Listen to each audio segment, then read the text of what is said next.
नमस्कार, मैं राजीव कुमार आप सभी लोगों को अपने YouTube चैनल कोसाइन एकेडमी पे मैं स्वागत करता हूं। आज हम लोग क्लास 9 का लाइंस एंड एंगल्स चैप्टर का एक्सरसाइज 6.2 हम लोग डिस्कस करेंगे। इससे पहले मैंने लाइंस एंड एंगल्स के बेसिक कंसेप्ट, आपका complementary supplementary angle, parallel transversal lines, ये सब वगैरह सबका मैंने एक एक वीडियो बना रखा है और एक्सरसाइज 6.1 भी मैंने डिस्कस कर रखा है। ठीक है, तो जो बच्चे मेरे साथ फर्स्ट टाइम जुड़ रहे हैं 6.2 में, उनसे एक रिक्वेस्ट है, मेरा इंट्रोडक्शन वाला वीडियो देख लेंगे लाइंस एंड एंगल्स का, तो फिर आपको यहाँ पे समझने में कोई कठिनाई नहीं होगी। तो चलते हैं, हम लोग क्वेश्चन स्टार्ट करते हैं। ये है एक्सरसाइज 6.2 का question number first. In the figure 6.23 if A B parallel C D and C D parallel E F. अब देखो, ए बी और सी डी दोनों पैरेलल है, ये दोनों दे रखा है पैरेलल है, और सी डी ई एफ के पैरेलल है, मतलब कि A B C D E F तीनों आपस में क्या हो गए, पैरेलल हो गए। और y और z का रेशियो है 3:7। मैंने आपको स्टार्टिंग में ही बोला था कि जब भी लाइंस एंड एंगल्स का क्वेश्चन में रेशियो का जिक्र हो, तो अब आप क्या करो, x तो हम लोग कंसीडर नहीं कर सकते हैं कि y इक्वल्स 3x, क्योंकि x ही पूछ रहा है। ठीक है, तो हम लोग कंसीडर करते हैं कि लेट y इक्वल्स 3k और z क्या हो गया, 7k। ठीक है, अब मुझे एक चीज बताओ, अगर ये y है, ये भी y होगा, वर्टिकली अपोजिट एंगल। दो लाइन जब कट करते हैं तो एंगल को हम लोग क्या बोलते हैं, वर्टिकली अपोजिट एंगल। और ये दोनों एंगल क्या होते हैं, इक्वल होते हैं। तो ये एंगल y है, ये एंगल z है। ठीक है, जबकि दे रखा है सी डी और ई एफ पैरेलल है, इसका मतलब आपका angle y plus angle z, ये दोनों एंगल क्या होगा, को इंटीरियर होगा, सेम साइड और ट्रांसवर्सल है, तो एंगल का सम कितना होगा, 180 होगा। तो angle y plus angle z का सम कितना हो गया, 180 डिग्री। अब बताओ y का वैल्यू कितना है, 3k, एंगल g का वैल्यू कितना है, 7k। तो 3k plus 7k is 180। It means 10k का वैल्यू हो गया कितना, 180। तो k का वैल्यू कितना होगा, 18 डिग्री। जब मेरा k का वैल्यू 18 आ गया, तो y कितना हो गया, 3 into 18, it means 54 degree. z कितना हो गया, ये है आपका 7k, 7 इंटू 18, 126 डिग्री।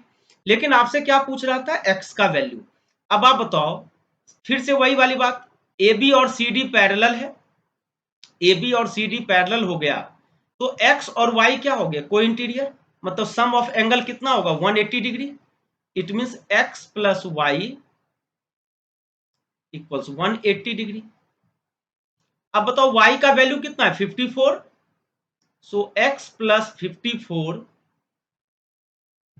इक्वल्स 180। तो x का वैल्यू कितना होगा, 180 माइनस 54, ये हो गया 10 में से 4 गया 6, 126 डिग्री होगा x का वैल्यू। और आपसे x का वैल्यू ही पूछ रहा था, तो इसका आंसर कितना होगा, 126 डिग्री। ये एक्सरसाइज 6.2 का क्वेश्चन नंबर फर्स्ट था। अब हम लोग सेकेंड क्वेश्चन की ओर मूव करते हैं। In figure 6.24 if A B parallel C D, देखो ए बी और सी डी पैरेलल है और E F perpendicular C D, E F जो है सी डी पे परपेंडिकुलर है, angle G E D 126 degree, G E D ये पूरा मिलके है 126 डिग्री।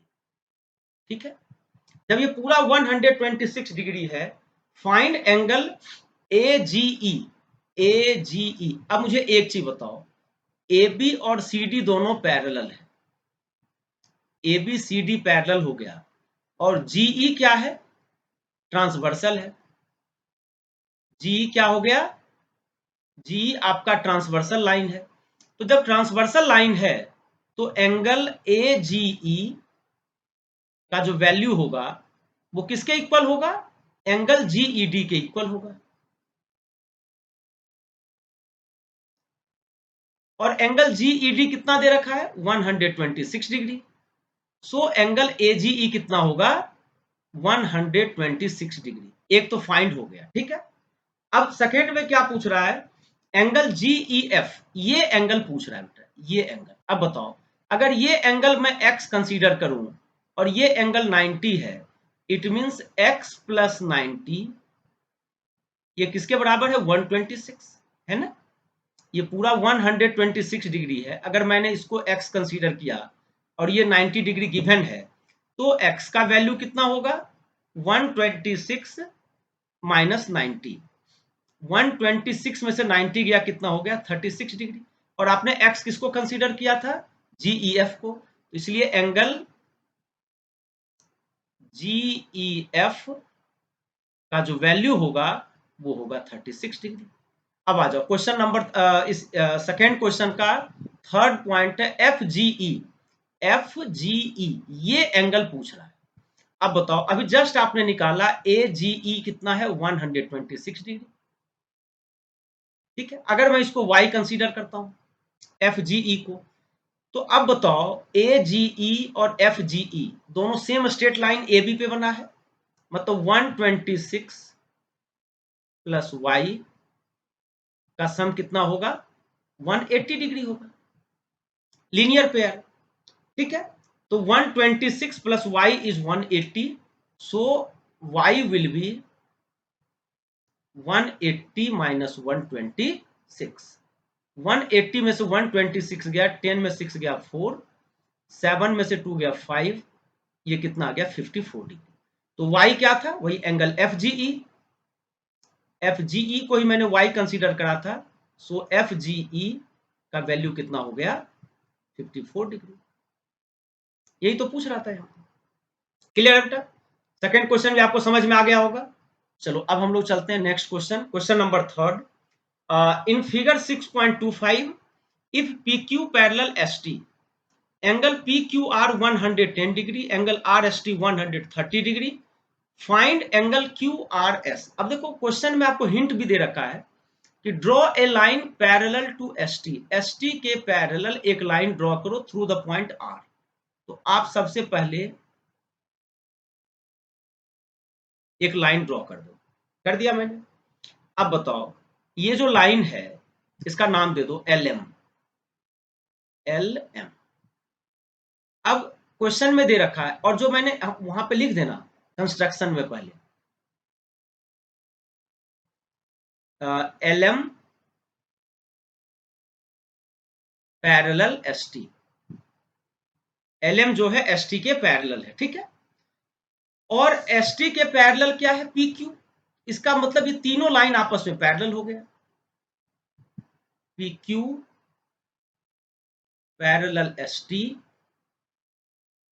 पैरेलल LM, तीनों लाइन आपस में पैरेलल हैं। अब मुझे एक चीज बताओ, आपसे क्या पूछ रहा था? एंगल QRS, ये एंगल पूछ रहा है, ठीक है। तो ST और LM अगर पैरेलल है, अगर मैं इस एंगल को कंसीडर करूं क्या? X। इस एंगल को मैं X कंसीडर करा, एंगल SRM को। अब बताओ ST और LM पैरेलल है, ये 130 और X दोनों क्या है? को इंटीरियर है। तो को इंटीरियर एंगल का सम क्या होता है? 180। It means 130 plus X equals 180।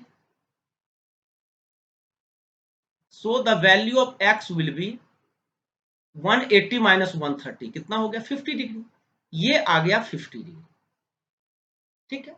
Same चीज, अब मुझे एक चीज बताओ, ये 110 है, ठीक है। तो ये एंगल कितना होगा? अगर मैं इस एंगल को y कंसीडर करूं, same concept, PQ parallel LM है, तो 110 प्लस एंगल y का सम कितना हो गया? 180। तो y का वैल्यू कितना होगा? 70, ठीक है। y 70 आ गया। अब आपसे क्या पूछ रहा था? फाइंड एंगल QRS, ये एंगल पूछ रहा है। ये आपको ये एंगल पता है, y का वैल्यू, x का वैल्यू भी पता है, तो इन तीनों एंगल का सम कितना होगा? 180। It means x plus angle QRS plus angle y, इन तीनों का सम क्या होगा? 180, क्योंकि एक स्ट्रेट लाइन पे है। तो एंगल एक्स का वैल्यू कितना था 50 plus angle Q R S तो हमें फाइंड करना है। y का वैल्यू कितना था, y का 70 था, इक्वल्स 180। अब आप बताओ 70 प्लस 50 120, तो एंगल क्यू आर एस का वैल्यू क्या होगा, 180 minus 120 60 degree. Q R S का वैल्यू कितना होगा, 60 होगा। क्लियर हो गया बेटा यहां तक। अब हम लोग क्वेश्चन नंबर 4 लेते हैं। देखो इस वीडियो में तो खैर मैं एनसीईआरटी जो एनसीईआरटी बुक का मैथ्स का जो है 6.2 वो मैं डिस्कस कर रहा हूँ। इसके बाद मैं एक और वीडियो बनाऊंगा आपका लाइन्स एंड एंगल्स का, एक्स्ट्रा क्वेश्चन रहेंगे। इसमें से एक और चैप्टर था पहले ओल्ड एनसीईआरटी में, उसको डिलीट कर दिया गया। वो ट्रायंगल से बेस्ड क्वेश्चन थे उसमें क्वेश्चन। तो लेकिन मैं आपको यहाँ पे मैं करा दूंगा वो क्वेश्चन, इसलिए कि सिर्फ ऐसा नहीं कि आपको 9th पास करना है बेटा। जब आप 10th में आओगे या 9th में बहुत सारे चैप्टर जब आप क्वाड्रिलेटरल सर्कल पढ़ोगे तो वहाँ पे उन सारे कंसेप्ट का यूज है, लेकिन अनफॉर्चुनेटली उसको यहाँ पे डिलीट कर दिया गया है। लेकिन मैं फिर भी उससे कुछ क्वेश्चन और एनसीईआरटी एक्सरसाइज 6.1 और 6.2 का भी कुछ एक्स्ट्रा क्वेश्चन एग्जाम्पलर का आर डी शर्मा का मैं एक और बनाऊंगा वीडियो। तो आप लोग से रिक्वेस्ट, आप वो भी मेरा वीडियो देखना। उससे क्या होगा, आपका नॉलेज बिल्कुल एनहांस हो जाएगा मैथ्स में। ठीक है, चलो अब चलते हैं क्वेश्चन नंबर 4 पे।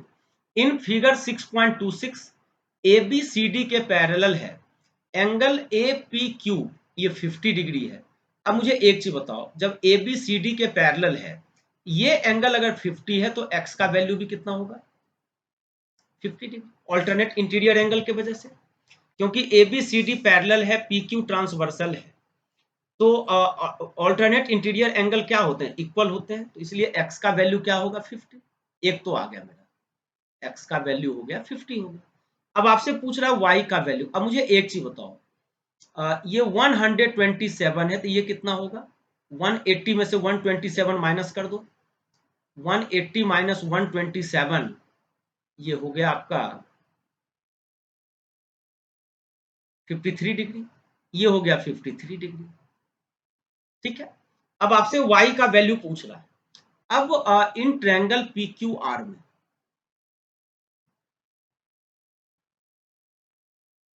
तीनों एंगल का सम कितना होगा, 180। It means x plus y, ये तो पढ़े होंगे आप 6th में 7th में कि ट्रायंगल के तीनों इंटीरियर एंगल का सम 180 डिग्री होता है। x प्लस वाई प्लस 53 का सम कितना होगा, 180। अब आप बताओ x का वैल्यू कितना था, 50 प्लस वाई प्लस 53 इक्वल्स 180। तो y का वैल्यू क्या होगा, 180 माइनस 103, ये हो गया कितना, 10 में से 3 गया 7, 7। y का वैल्यू हो गया 77 डिग्री और x का वैल्यू क्या था, 50। तो आपसे x एंड y पूछ रहा है, तो x का वैल्यू 50 और y का वैल्यू 77 डिग्री। क्लियर है बेटा। अब हम लोग नेक्स्ट क्वेश्चन की ओर मूव करते हैं। ये क्वेश्चन आपका इस एक्सरसाइज का लास्ट क्वेश्चन है और एक्चुअली यहाँ पे एक फिजिक्स का एक कंसेप्ट आएगा, आप लोग पढ़े होंगे, law of reflection. Law of reflection क्या होता है कि किसी भी मिरर पे कोई रे जब आती है और वो रे और उस पॉइंट पे कोई परपेंडिकुलर होता है, उस एंगल को बोलते हैं एंगल ऑफ इंसिडेंस। तो angle of incidence angle of reflection के बराबर होता है, ये लॉ ऑफ रिफ्लेक्शन। या फिजिक्स में पढ़े होंगे लाइट टॉपिक में कि angle of incidence angle of reflection के बराबर होता है। तो अब आ जाओ, यहाँ पे वही है, पी क्यू और आर एस दो मिरर है। तो देखो एक इंसिडेंट रे ए बी है, किस पॉइंट पे है, बी पे। तो मैं एक काम करता हूँ, पहले एक नॉर्मल बनाता हूँ। नॉर्मल का मतलब होता है परपेंडिकुलर। नॉर्मल का मतलब क्या हो गया, परपेंडिकुलर। ठीक, रिफ्लेक्ट होके वो BC आया, C पॉइंट पे फिर से इंसिडेंट हुआ, फिर रिफ्लेक्ट हुआ CD पे, मतलब C पॉइंट पे भी अब मैं एक नॉर्मल बना लेता हूं। ठीक है, ये नॉर्मल, ये भी नॉर्मल। ठीक है, नॉर्मल मतलब 90 डिग्री परपेंडिकुलर। अब क्वेश्चन पे आते हैं। In figure PQ and RS are two mirror placed parallel to each other. An incident ray AB strikes the mirror PQ at B. Reflected ray moves along the path BC and strikes the mirror RS at C and again reflect back along CD. Prove that AB parallel CD. अब आपको AB और CD parallel है, इसको proof करना है। ठीक है, तो अब देखो, ये AB इंसिडेंट रे और नॉर्मल के बीच का एंगल होता है एंगल ऑफ इंसिडेंस। अगर मैंने माना x, तो according to law of reflection angle of incidence angle of reflection के बराबर होता है। ये भी क्या होगा, x के बराबर होगा। सिमिलरली अब आते हैं C पॉइंट पे, अगर एंगल ऑफ इंसिडेंस y है तो एंगल ऑफ रिफ्लेक्शन भी कितना है, y होगा, लॉ ऑफ रिफ्लेक्शन से। ठीक है, तो अब प्रूफ करना है AB CD के पैरेलल है। AB क्या है, CD के पैरेलल। अब मुझे एक चीज बताओ, ये जो पॉइंट ले लो M और ये ले लो N, BM will be parallel to C, BM will be parallel to NC। क्यों, क्योंकि देखो यहां पे भी 90 डिग्री और यहां पे भी 90 डिग्री, तो अगर को इंटीरियर एंगल का सम 180 डिग्री आ रहा है, 90 इसलिए लिया कि पर नॉर्मल है, तो अगर कोई इंटीरियर एंगल का सम 180 डिग्री हो रहा है, इसका मतलब ये दोनों क्या है, पैरेलल है। It means BM parallel to NC। यहां तक तो क्लियर हो गया। जब BM NC के पैरेलल हो गया, इसका मतलब एंगल X आपका एंगल Y के बराबर होगा ना, ये एंगल X ये एंगल Y के बराबर होगा। क्यों, ऑल्टरनेट इंटीरियर एंगल की वजह से, ऑल्टरनेट इंटीरियर एंगल के वजह से, क्योंकि अभी जस्ट मैंने प्रूफ कर दिया कि BM NC के पैरेलल है और BC ट्रांसवर्सल है, इसलिए एंगल X किसके बराबर होगा, एंगल Y के बराबर होगा। अगर मैं इसको 2 से मल्टीप्लाई करूं, ये हो जाएगा 2 एंगल X आपका किसके बराबर होगा, 2 एंगल Y के बराबर। अब बताओ ये X प्लस X, ये पूरा एंगल कितना हो गया बेटा, 2X, और ये पूरा एंगल क्या हो गया, 2Y। अब बताओ अगर 2X आपका 2Y के बराबर है, इट मींस कन्वर्स ऑफ उल्टा, जैसे ये है और ये है। अब बताओ ये एंगल 2X है और ये एंगल 2Y है, ये दोनों बराबर है। ये दोनों बराबर होने का मतलब है कि AB जो है CD के पैरेलल रहा होगा, तभी तो अल्टरनेट इंटीरियर एंगल की तरह ये इक्वल हुआ। ठीक है, तो इसका कन्वर्स ले लेना, कन्वर्स लिख देना, hence AB will be parallel to the CD, AB will be parallel to the CD। ठीक है, तो इस तरीके से बेटा आपका जो था एक्सरसाइज 6.2 कंप्लीट हो गया। अब हम लोग नेक्स्ट क्लास में इसी लाइंस एंड एंगल्स का ही कुछ एक्स्ट्रा क्वेश्चन करेंगे, अच्छे अच्छे क्वेश्चन होंगे। मेनली उसमें हम लोग एग्जाम्पलर को टच करेंगे, RD शर्मा, RS अग्रवाल, इन सबके इंपॉर्टेंट क्वेश्चन वहां पे हम लोग डिस्कस करेंगे। और अगर आपको ये वीडियो पसंद आ रहा हो तो आप इसको लाइक करना, कमेंट करना। फिर हम लोग अगले क्लास में मिलते हैं, तब तक के लिए बाय बाय, टेक केयर।